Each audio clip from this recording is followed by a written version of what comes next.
Welcome to Hard Knock Life. I am Keith Chow. I am Britney Monet. I'm Dominic Ma. It is officially the Snake Eyes episode. I've been waiting 2 years to do this podcast. Snake Eyes trailer, man.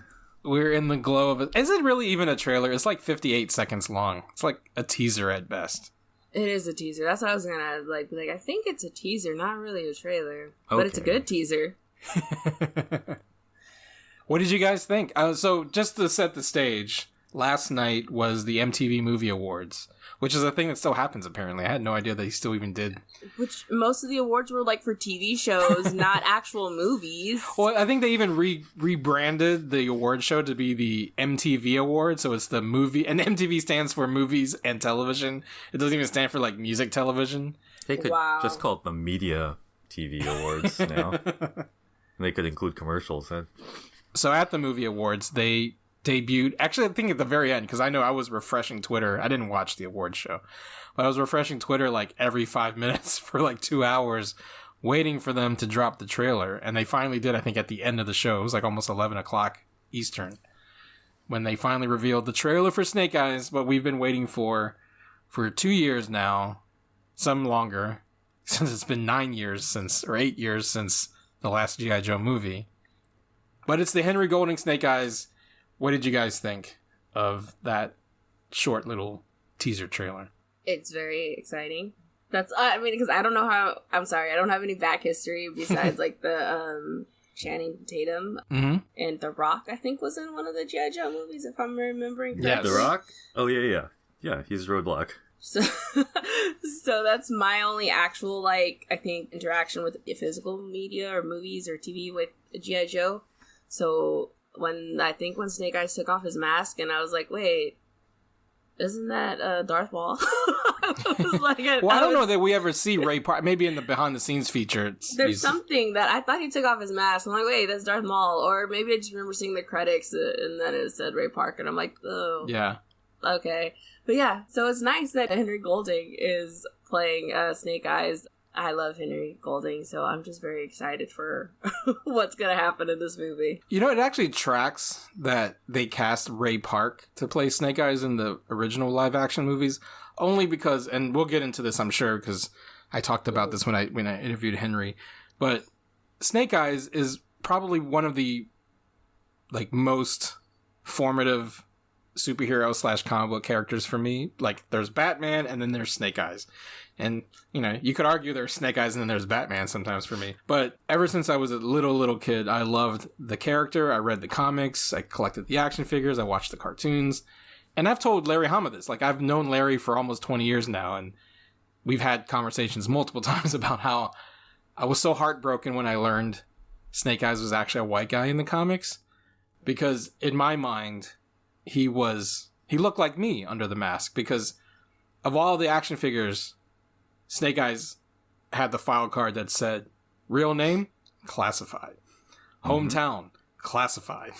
He didn't speak, so you didn't hear what he sounded like. He never took off his mask, so you didn't see what he looked like. So in my mind, in my 5-year-old Asian child's mind, he looked like me under the mask. And that's why he was my favorite character. Mm-hmm. And, the assumption that he's Asian kind of also fits with the fact that Ray Park, if you didn't know anything about Ray Park, the actor. Yeah, he's a Korean guy, right? Yeah, you would assume oh wow, he has a Korean guy to play Snake Eyes. And then again, to Brittany's point, once he reveals his mask and that Ray Park is the white guy, it's like the scene where Snake Eyes takes off his mask in the comics and you see that he's a white guy. So it tracks, is what I'm saying. It does track. But Keith, I think we should remember to give context here because Snake Eyes is not as overexposed as the Marvel DC characters we're usually blabbing about. So I think we should go into all the history, especially for, folks like Brittany who may be mainly familiar with the recent movie side, to understand what a big deal the Snake Eyes movie is. So let's start with the full title is Snake Eyes G.I. Joe Origins, because Snake Eyes is the most popular important character out of the G.I. Joe franchise, let's call it. And sorry, I'm going to try to do this brief explainer. Please jump in at any time if I do this wrong.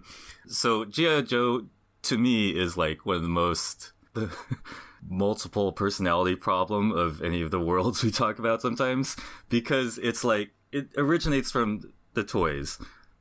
mainly, right? But there was also a show that was for kids, definitely a kiddie show, animated show. And then there was the comic book, which was really way better than it had to be, owing to the superlative comic book writing of Larry Hama, who just went way out of his way to infuse the stories. Because, like, you know, a lot of people are going to be just familiar with the toys, and that's fine. And right now there's a generation that just grew up with the IDW comics and probably doesn't remember it was a Marvel series back in the 80s and 90s. It was a best-selling Marvel series. And there was a brief, like, Devil's Due interlude in the early 2000s. Yeah, there was that. Less people remember. Yeah, and the cartoons were totally for kids. I mean, like, the first miniseries were cool, but, like, you know, there's G.I. Joe the movie, and that was kind of stupid. There's all these aspects of it that were silly. But Larry Hama wrote this comic, and it was a macho military adventure series where they fetishize their gear and stuff. But he also chose to make it really about the experience of being in the military, you know, which is this deep well of experience for so many people. Including Larry. Yeah, including Larry, who's in the Army Corps of Engineers, I believe. So he gave it all this lived-in experience. And on top of that, he gave them this headlining super cool character who wore a full mask and was also a ninja, and this is Snake Eyes. Well, I think, to your point about, like, it was very, like, heavily a military comic book where, you know, guys drove tanks and shot M16s or whatever, but that was only half of the G.I. Joe comics. Yeah. Because there was the other half of the G.I. Joe comics. It was all about, like, a soap opera about the Arashikage ninja clan. And Snake Eyes and Tommy and their friendship, and then their rivalry, and then their friendship again. People murdering Hard Masters and Blind Masters and Zartan and all that stuff. Like, that's what I clung to. Like, when I think of G.I. Joe comics, I barely remember, like, Duke and General Hawk. Like, I remember Storm Shadow kidnapping Scarlet and then Snake Eyes rescuing her. Right. You know what I mean? I remember Zartan tracking down Ripcord and then seeing that Zartan was the one who killed his master, not Snake Eyes, right? Like, and then donning the urban camo ninja gear and becoming a G.I. Joe. Like, those are my memories of, like, Snake Eyes, Storm Shadow. So I'm so happy that, like, just give me the Arashikage movies. I don't need Duke and Flint and Lady J. I just want the ninja stuff. Well, okay, but what I want to say, like, there was something about that it was sort of like peak ninja in pop culture was emerging at that time. You know, there was Teenage Mutant Ninja Turtles and everything. So there was something about it that was kind of a gimme. Like, let's also have ninjas in this elite military unit. But I really liked that. Well, for a while it became silly, but it didn't start silly like, oh, the SEALs have a ninja squad, let's call them in. It got to be like that. But in the early, it was very much like how Snake Eyes and Storm Shadow's ninja training came out of their experience in the military, their experience in being Vietnam. It was all part of this great story thread. Yeah, for sure. And then, in fact, like, Snake Eyes' original incarnation wasn't even as ninja. He was a commando, right? Like, his first action figure didn't have that iconic visor. It was just, like, goggles over a black ski mask. So, like, even, like, the ninja backstory kind of creeped in over time through the comic books. The Tommy Snake Eyes relationship is what I remember the most. And before we get into that, I think it's also important to remember Larry Hama didn't just write the comic books, but he created all of the characters. So the way it worked is that Hasbro, they created G.I. Joe in the 60s. And in the 60s, it was very much just a straight up, like, 12-inch doll, like a Ken doll, that had military gear, that was very basic, had kung fu grip, and that was about it, right? I think it was just one guy named Joe, right? And then in the 80s, 20 years later, Hasbro wanted to reboot the franchise, but in doing so, make it more, one, along the lines of, like, Star Wars, right? Because Star Wars had come out in the 70s. They had shrunk down the action figure size from 12 inches to 3 3/4 inches. And then they wanted to kind of capitalize on the Star Wars stuff and create G.I. Joe for a whole new generation. And they created a Real American Hero line, which is what all of the Snake Eyes stuff is based on, which is these 3 3/4 inch, very colorful soldier characters fighting a terrorist organization called Cobra, which didn't exist in the 60s. And that was your good versus evil. And so they had all these action figure designs of, like, you know, commandos and army grunts, and then these cool bad guys with, like, blue, you know, costumes with a black face mask, and Cobra Commander with a silver, you know, mask. But they didn't have any personalities. They didn't have any background stories. And so they hired Marvel editor named Larry Hama, Japanese-American guy from New York, and said, hey, look at all these character designs. Come up with their backstories. And so Larry did. And those famous file cards on the back of every action figure was Larry Hama's creation. So, in essence, he is the creator of the G.I. Joe universe. They were just toy designs until put in his hands, and he created this entire backstory for all the characters, and then he built upon those in the comics.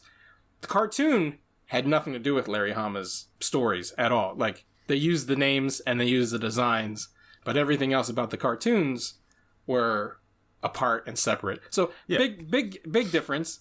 In the cartoons, Duke and Scarlet were a romantic item. In the comics, Scarlet and Snake Eyes were the romantic item. So I see a lot of people on the internet questioning why Scarlet's even in the Snake Eyes movie, but then also complaining about like an Asian Snake Eyes with his mask off, and it's like being not accurate. And it's like, this is probably the most accurate G.I. Joe movie ever made, because they understand like Snake Eyes and Scarlet belong together in a movie. But anyway, that's... I did see one video with the title "Identity Politics Already Ruining Snake Eyes." I did not click on it because I think I knew where it was coming from. Well, you didn't want to ruin your YouTube algorithm. Yeah, right, yeah, because that just, they send you down the rabbit hole after you clicked on that one. Ben Shapiro is the next up if you watch that video. Yeah, but like we should zero down on some of the core aspects of original Snake Eyes. Just that, yeah, he can't talk. This is in the comics. Okay, he's been seriously injured in a helicopter accident and disfigured, and yeah, he can't talk, and he's been facially disfigured, and that's why he wears the mask. So those are two issues that I think is interesting when you come to the movie version, where he's going to be played by this very handsome fellow named Henry Golding.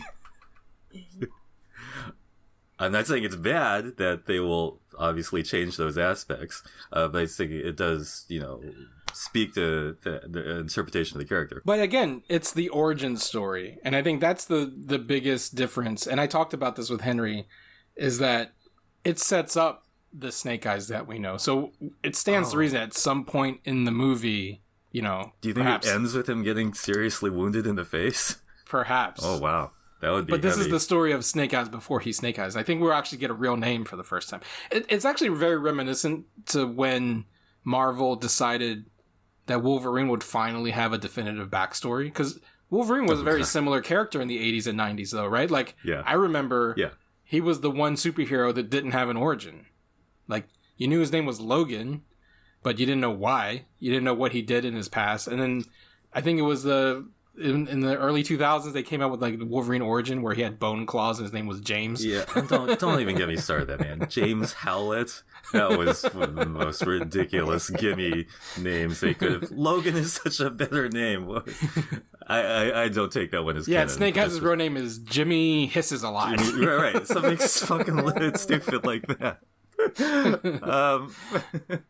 But I think this is supposed to be, and we saw it in the behind the scenes featurette. Like, this is Snake Eyes before he's Snake Eyes, so he's meeting Tommy for the first time.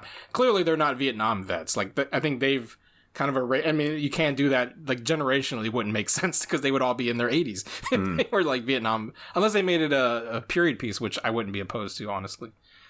But anyway, Brittany, after hearing all this backstory, does this make you more or less excited for this Henry Golding as Snake Eyes movie? I think it would be really interesting. Even then, I was just reading also the interview. I'm really interested in seeing this Tommy and Snake Eyes relationship and where it's gonna go, and knowing that it's gonna end up being one of those like volatile relationships that you're like, oh, it hurts that they're fighting, but yes, like that sounds fun. Yeah. And then I think Andrew's pretty attractive too, so seeing two hot men fight each other and go down this dark side or whatever, yeah, I'm for it. That's the best we can hope for. Yeah, because it's a yin yang thing, like, right? We should talk about Andrew Koji as playing Storm Shadow, which I fan cast back in August 2019 when they announced good job, Henry Keith was playing Snake Eyes. I shared it on Twitter again. I retweeted it. I retweeted my own tweet because I'm a narcissist like that. But that's what we do on Twitter. Back in August of 2019 when they first announced Henry Golding, I was on vacation in Japan, and it was like, oddly enough. Yeah, right. I don't know if it was perhaps maybe it was like first thing in the morning over there or in the middle of the night. I don't remember, but clearly it was like the opposite time zone. But I was so jazzed that I just like spent the next 2 hours just scrolling through Twitter, like reading as much as I could about Henry Golding and then typing in all caps about how happy I am that we have an Asian Snake Eyes.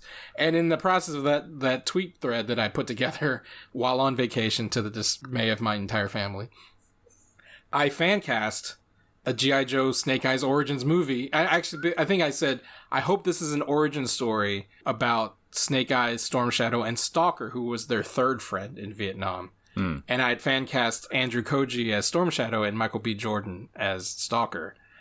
And I have my Killmonger action figure waiting for the Snake Eyes and Storm Shadow movie action figure so that I can put the three of them together as my ultimate. Oh, that would totally work. G.I. Joe. You could movie. Totally mod that figure and make just put a beret on him. Yeah. If only Michael B. Jordan had become the biggest star in the world, that could still be happening. But so yeah, cool. The three of them were like, Vietnam buddies. Like they were together on the mission where Snake Eyes loses his voice and disfigures his face. And I thought that would be a really cool, take on the movie.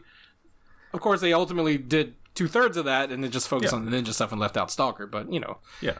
Andrew Koji, who we should mention, does great work on Warrior, previously Cinemax's Warrior, now HBO Max's Warrior, or WB Plus's Warrior, for if you're keen. Discovery Plus after the news this weekend.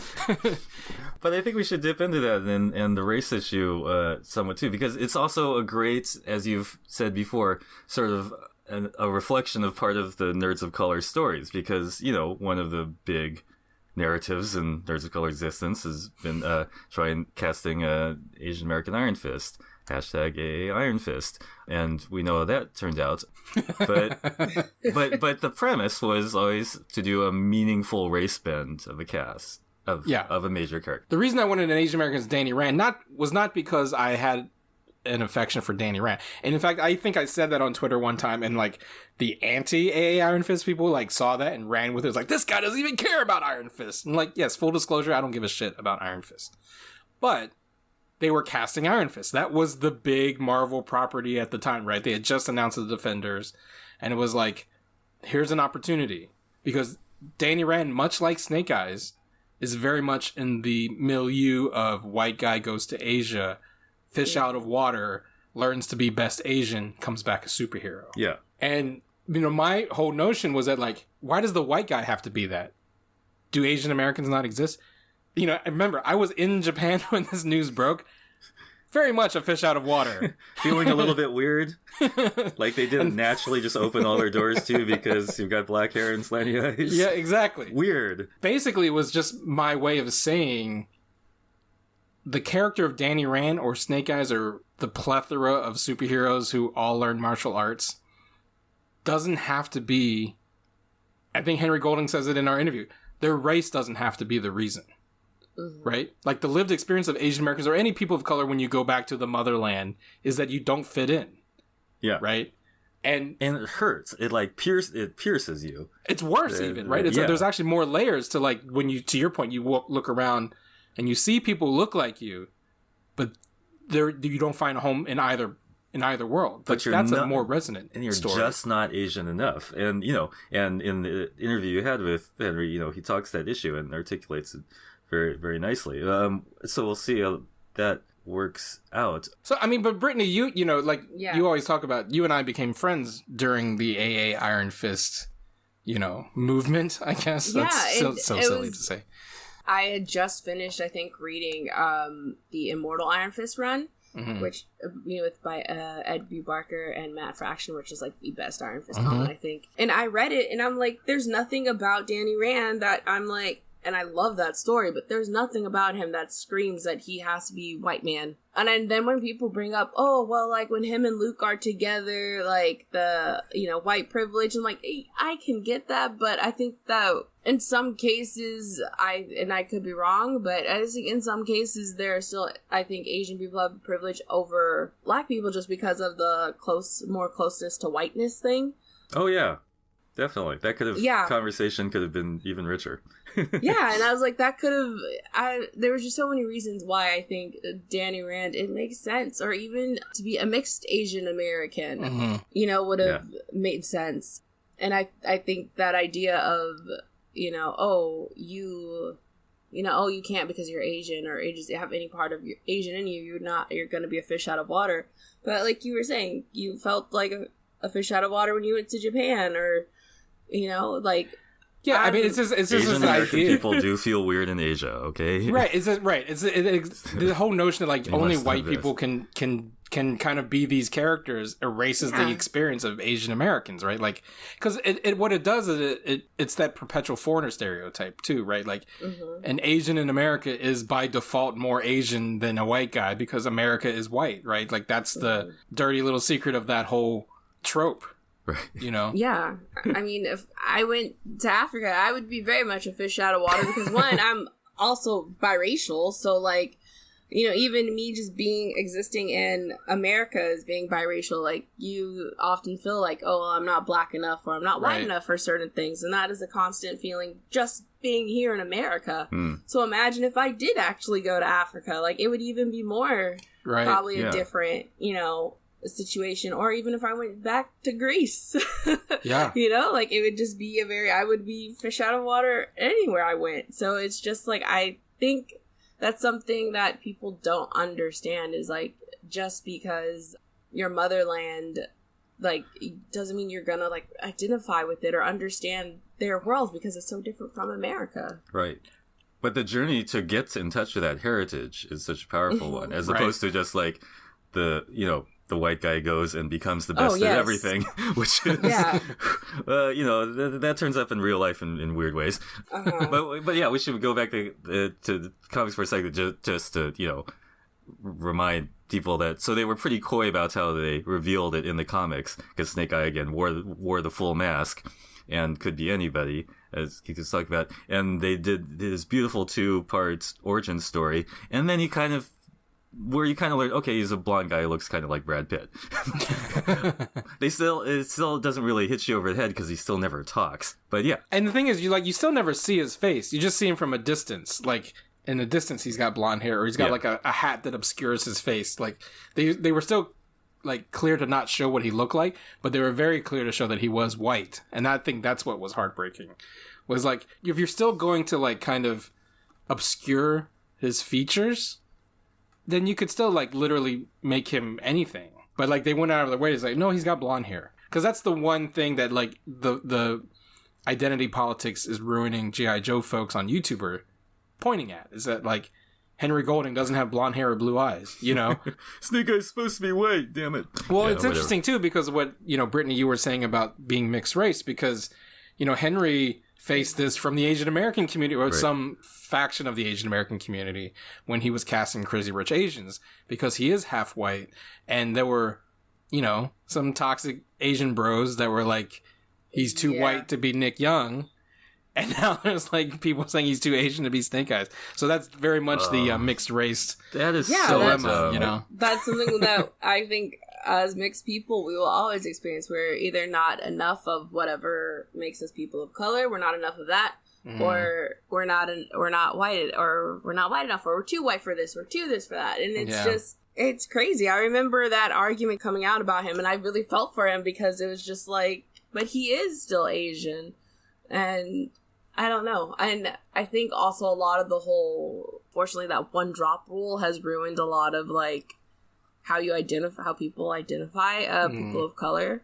Yeah, I mean, and I think it's important. He looks like a mixed person. It's not like he's the guy who's like 1/16th Chinese and goes out for all the Asian roles. So I think we got to put this to rest. Like, he can play the Asian parts. In this case, it's a bigger umbrella to encompass people. Because I mean, by the way, who else? Like, it's not like they write a million parts and specify, this character has to be mixed race. So who else are those people going to play? That's another thing, yeah. We're just getting the part where people are starting to specify in the characters, this character ought to be black or this character ought to be Asian. We're not quite there where people are like, this character is definitely mixed race. So who are the mixed race people going to go out for? That's something that I've said, like, as a mixed race person. It's like, you either go out for roles where the race isn't issue or they don't have the specified race, or you go for what race you are mixed with, and you're gonna have people being like, well, you're not Asian enough, you're not black enough, or you're not like Latinx enough, whatever it is. Like, you're gonna have that argument. It sucks. And then the only person that I can think of when you look at who's half Asian, half white, that could pass more for white is Darren Criss, and he always gets cast as honestly white people. Right. Yeah. But he's very much like half Filipino, half white. He's not like, 1/4 like you were saying. Like, no, but he always gets cast as white people. And the first time he ever actually played someone that I know of being of Asian descent was in Hollywood when well, and also the Versace movie, because he plays the... I haven't seen Versace. Yeah, he played the killer who was half Filipino. Oh, okay, I didn't know that. Yeah. Mm-hmm. I mean, we can mention for specificity's sake that neither Andrew Koji or Henry Golding are really American. They're they're British guys, and that's a funny... thing. Even about Samara Weaving is not American, and she's playing Scarlet in the movie. I don't think there is an American actor in this entire movie. The Brits and Aussies have been taking us some American parts for a long time. That's an ongoing thing, where we can... I think it goes down to people in the industry assuming that British people are just better trained. Yeah, because they have fancy names for their drama schools and shit like that. The thing is that, like, also, they make it a lot easier for anyone to get into drama school, so that's why you have a lot of like British people of color taking a lot of American roles, because they have a higher chance of actually getting to train out there because of the way their college and school system is. Like, anyone can go to college out there if you are a citizen, so it's crazy to think of, like... But okay, so the Iron Fist ship is somewhat sailed, but let's get back to the Snake Eyes, where Henry Golding is playing the part. Yes. And perhaps his only drawback is not that he's Asian, but that he's, pretty handsome. And part of Snake Eyes' whole allure is he wears the mask because he can't appear in normal society. At the time, is like his face is so messed up, he can't just go out for a walk. He has to wear a mask. So I just thought, Keith, maybe do you want to talk about Snake Eyes the character and Storm Shadow the character, and how those that bond informed you? Yeah, no, I think the appeal of Snake Eyes is his mysteriousness, right? Like, that's not... I don't think that's a secret. And you do, like, go into, like, tricky territory when you kind of shine a light on the mystery, right? Like, like I said, the appeal to me was that when you looked at his file card, the whole thing said classified. Yeah. You're like, holy shit. Like, what does this guy do? And to have, like, them say, well, this is the definitive story of what he did is, can rub people the wrong way. Because, like, any adaptation, the story in your head is always going to be better than what they come up with, right? That's ripe with so much storytelling material. To say, okay, this is where Snake Eyes came from. When Christopher Nolan did Batman Begins, that period in Bruce Wayne's life was always mysterious. Like, we saw his parents get murdered, and we saw him, like, put on a bat costume. But we never saw what happened in between. There were always, like, one-offs here and there. Like, he trained with Ra's al Ghul, or he trained with Lady Shiva. But it was never like, here's the full story of, like, what happens after the Waynes are murdered, and he comes back with a bat suit. And I think that's the same approach they're taking with Snake Eyes. It's that, like, we know he can't talk, and he wears a mask. And we know he's got, like, ninja skills. And we know about, like, some fallout he has with Storm Shadow. But let's finally show that on screen, because there was some, like, hints at it in Retaliation. And they backmapped it so they were like 12 when the Hard Master was murdered, which was a little weird, because they were kids in the John Chu movie. And I'm hoping that this really dives into Brittany's point earlier, like, that brotherhood between Tommy and Snake, and show, like, how they become such bitter rivals, and hopefully become friends again. Because, like, to me, you asked what was it about the Storm Shadow Snake Eyes relationship. I think what kind of blew my mind as a child was to see, because I knew, reading the comics, because I had the toys, I knew Storm Shadow was a bad guy, right? Yeah. Like, they had different card backs. The good guys had G.I. Joe on the card back, and the bad guys had Cobra. Right, it was pretty clearly marked. G.I. Joe versus Cobra. There was no such thing as, like, anti-heroes in the 80s, like not for like 6-year-olds. And so in the comics, when you knew Snake Eyes and Storm Shadow hated each other. Snake Eyes thought that Storm Shadow murdered the Hardmaster. Yeah, his mentor. When Storm Shadow learned it was Zartan who did it. Yeah. Spoiler alert for a 40-year-old comic book. Storm Shadow and Snake Eyes teamed up. Yeah. That blew my mind. So I forget the details about whose master was murdered. I mean, who blamed whom for what. It's a little confusing. Yeah. Either way, when it was revealed actually it was Zartan who murdered the Hardmaster, Storm Shadow and Snake Eyes teamed up. Yeah. And that was amazing. Yeah. Like, the guy with the Cobra symbol and the cool G.I. Joe guy are now on the same side. Yeah. And then when the next year, the toy came out with the Storm Shadow and the camo. Yeah. And that was he came on the G.I. Joe card. And it was like... Yes, it was one of the great stories of changing sides in the toy line, getting a new emblem. Yeah. Yeah. I mean, that was like, this predated me watching wrestling and seeing like heels turn into baby faces and baby faces doing heel turns. Like, that is what prepared me for the NWO. That prepared me for Hulk Hogan dropping his leg onto Macho Man Randy Savage at Bash at the Beach. It was because of Storm Shadow and Snake Eyes becoming on the same side. I was ready to see like good guys turn to bad guys and bad guys turn to good guys and vice versa. So. And are you talking about that issue with the great cover where they're both together and they're both like assaulting and they're like, Cobra Island at the same time, kind of because they both know Zartan's there. Yeah. And if I remember right, Storm Shadow gets killed and his DNA gets used for Serpentor, and then he gets... This is the golden age of Larry Hama's comic shit. Okay, guys, this is a reality-based military show, like, that has elements of ninjutsu and weird, mad scientist science fiction. And it's just great stuff. Yeah. Yeah, I would recommend Britney. I mean, you love, like, old school, like, Marvel comics.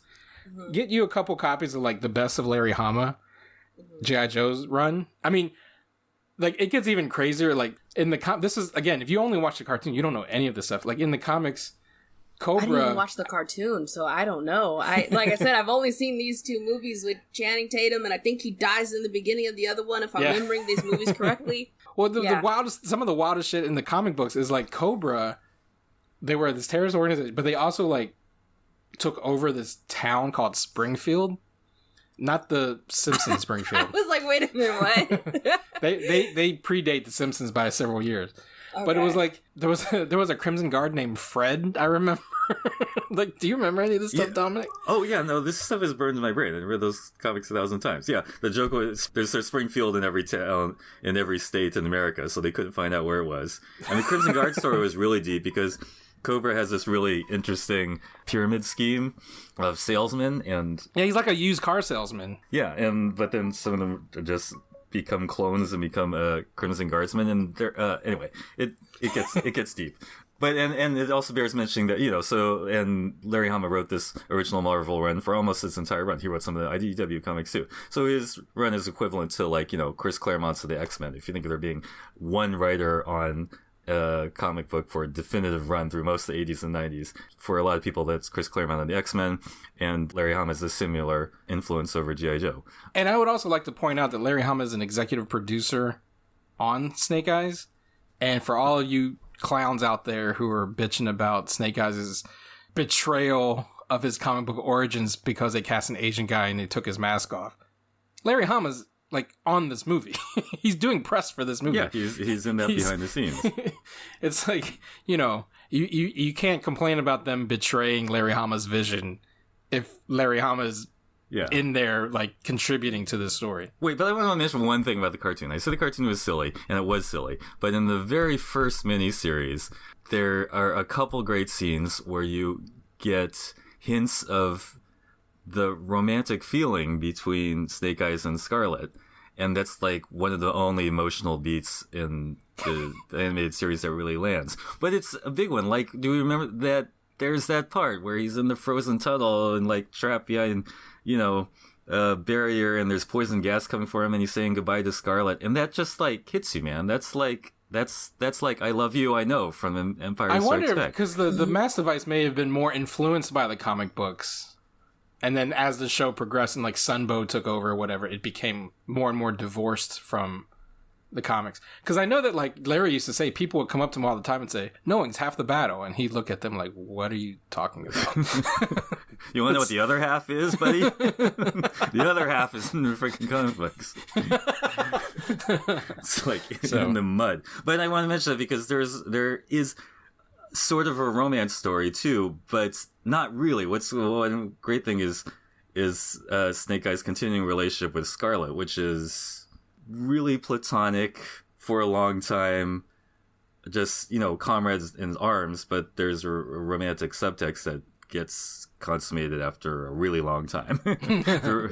So I wonder if that comes into the like they didn't have to cast Scarlet in this movie, and I'm glad that they did because again, I think it shows the filmmakers' respect for the source material. Despite what racist YouTube says, like, the mere fact of making Snake Eyes Asian is not SJW's ruining G.I. Joe, right? Like, I think the essence of Snake Eyes, even if he's going to talk, even if he's going to show his beautiful face, is still going to be at the core of the story. And that's something that Henry talks about in our interview, is that what makes Snake Eyes so compelling is that he's human. He's a human being. He's not a weapon. In this story, they're trying to show who that human being was before he becomes the weapon. And I think that's a very compelling story that I'm very excited to see. Yeah. And I think the whole, like, trope, too, of let's cast the really, like, handsome man as the man who gets disfigured because that's the only way people are gonna, like, have any sympathy for him getting disfigured. Like, I think that's also... Because, I mean, Ryan Reynolds is Deadpool. Like, I mean, personality-wise, yes, that's a trope. Ryan Reynolds is very much, like, on brand for being Deadpool. But, like, I mean, when you look at him, you're like, no. He's not that dude under that mask. And so they make it a point, too, to make you feel, like, even more sorry for him in the movie that he is, I did not think about the Snake Eyes Deadpool analogy at all, but that's totally right. Yeah. It's what it is. It's casting the very handsome man as the man who gets disfigured, so you feel even more sorry for him. Then you're really rooting for him. You're like, come on. I hope he gets his girlfriend back, Like, right.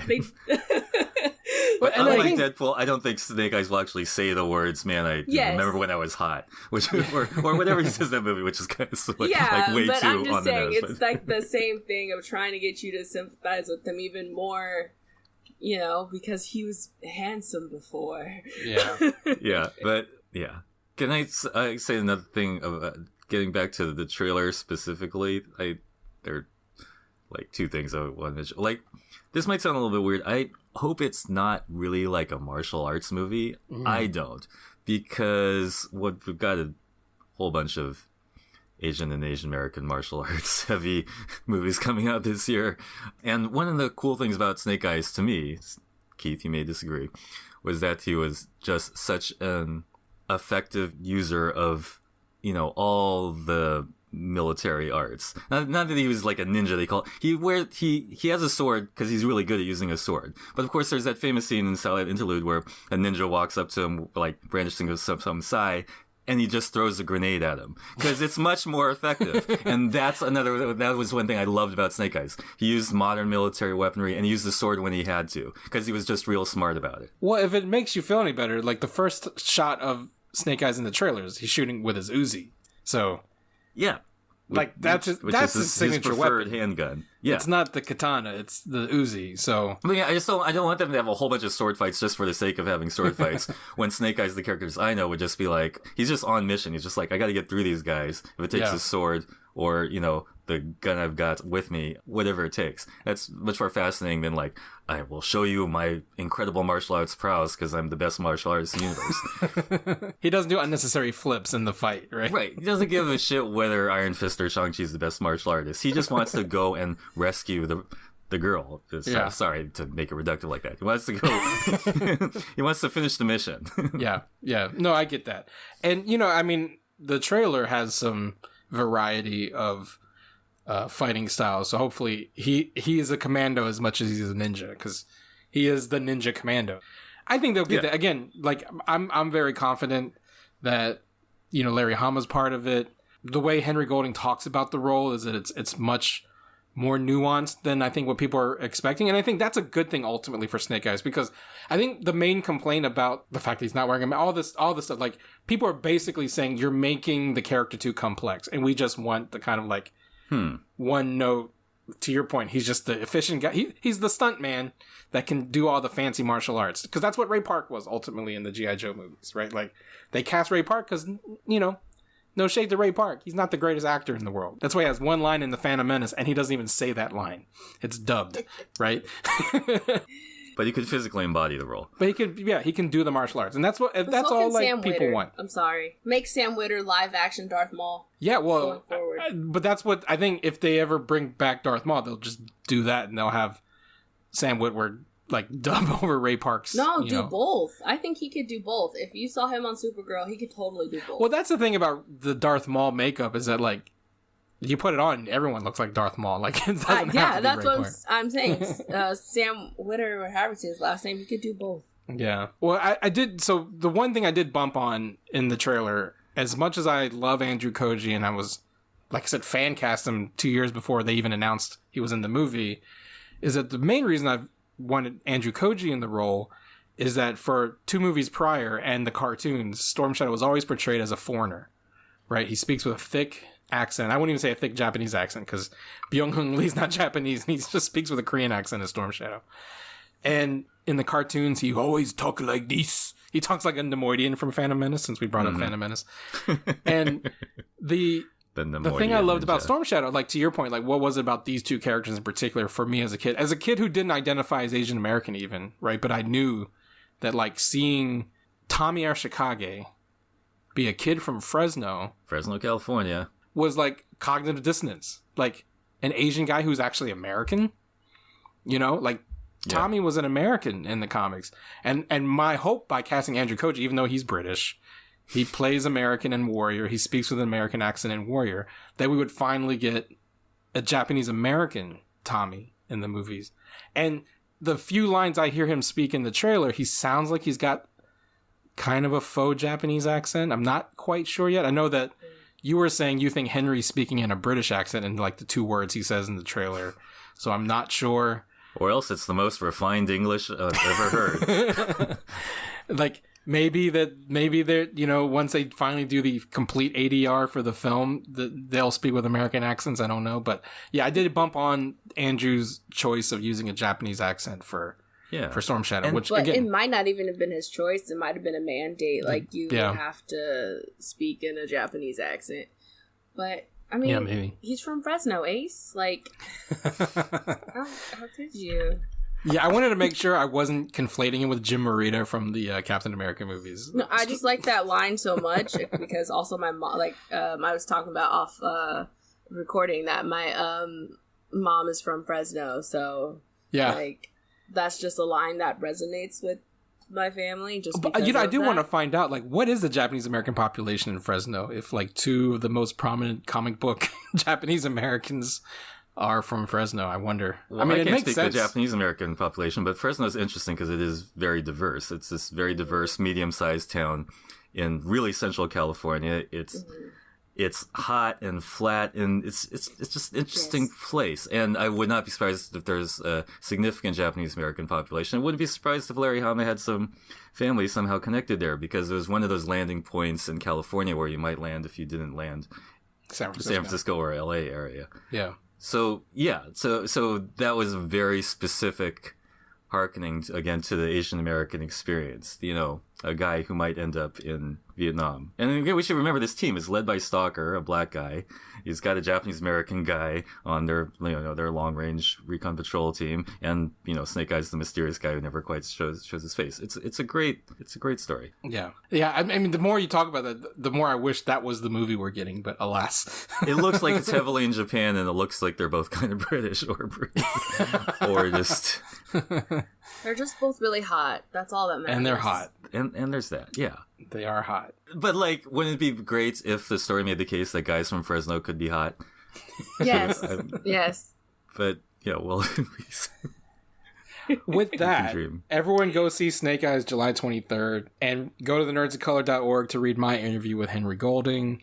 Brittany, what's nerd popping with you? I don't know if I really talked about it last time, but I actually just finished Jupiter's Legacy the other day, and I really liked that show. I know a lot of people were not fans of it, but I really enjoyed it. It was very fun. I hope they get another season.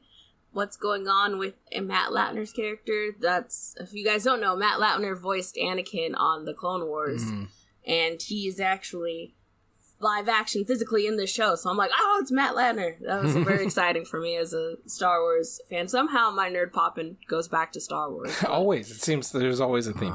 If you haven't had a chance, Brittany, you should check out our YouTube channel. Sophia, one of our newest writers, did a bunch of interviews with the Jupiter's Legacy cast. Yes, I've been meaning to look at it because I know there's one with Tad Hamilton.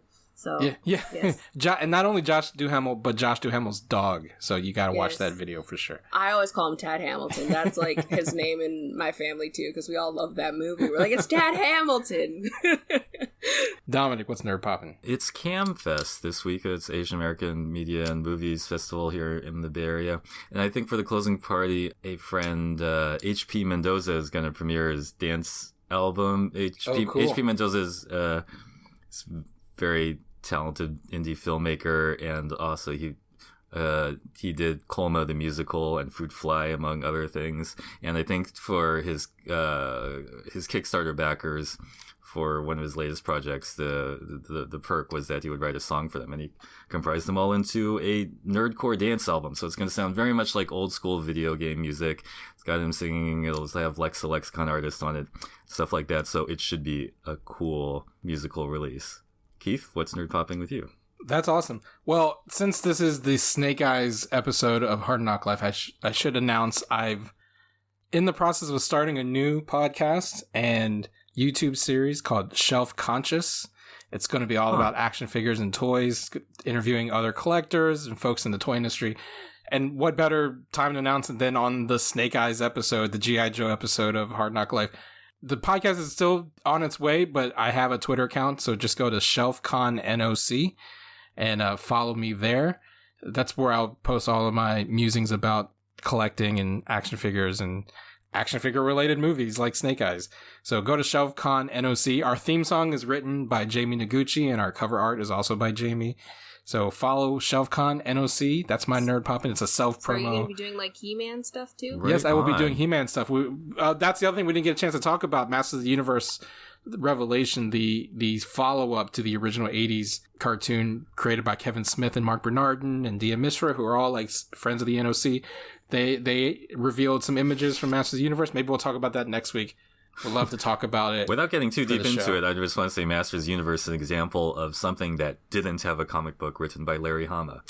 And I believe that is the entire difference in my feeling about that 80s toy story versus the G.I. Joe 80s toy story. Yeah, we could probably get into that some more next time. But yeah, hoping to have conversations with Kevin Smith and Mark Bernardin over Masters of the Universe over there on the Shelf Con show. So anyway, that's it for Hard Knock Life. How can people follow you on the internet, Brittany? You can find me on Twitter at HiBrittanyMonet. You can also check out my other podcast, which is the Black Lightning podcast at BL_podcast. I know there's only 2 episodes left of the actual show, Black Lightning, but I think we have like 3 episodes maybe left of the actual podcast. I just recorded with the Sisters with Sabers the other day, which is a podcast where it's all Black female Star Wars fans, and that was fun. You can follow them on Twitter at SabersWith, and that's all I have going on right now. Cool. Dominic. Oh, I'm at Doma, DOMMH, and please feel free to follow me on Twitter. I'm not very good at Twitter, but I aspire to be, and make me feel better about myself, among other things. And Keith? I am the Real Chow at _real_Chow on Twitter. Follow me and follow the Nerds of Color at the Nerds of Color. Go to Hard Knock Media to find this and all the podcasts in the Hard Knock family, including Shelf Conscious, which is coming soon. Just go to hardknockmedia.com or rate and review us on Apple Podcasts, Google, Spotify, Stitcher, everywhere you get podcasts. Subscribe to our videos at youtube.com/thenerdscolor. Buy merchandise at TeePublic. We're actually running a contest. There's 2 more weeks left. Submit your designs about what being a nerd of color means to you and enter into the contest. You have a chance to win a bundle of TeePublic goodies and be featured on the NOC store. So go to teepublic.com and enter there. And until next time, now you know. Fresno is half the battle.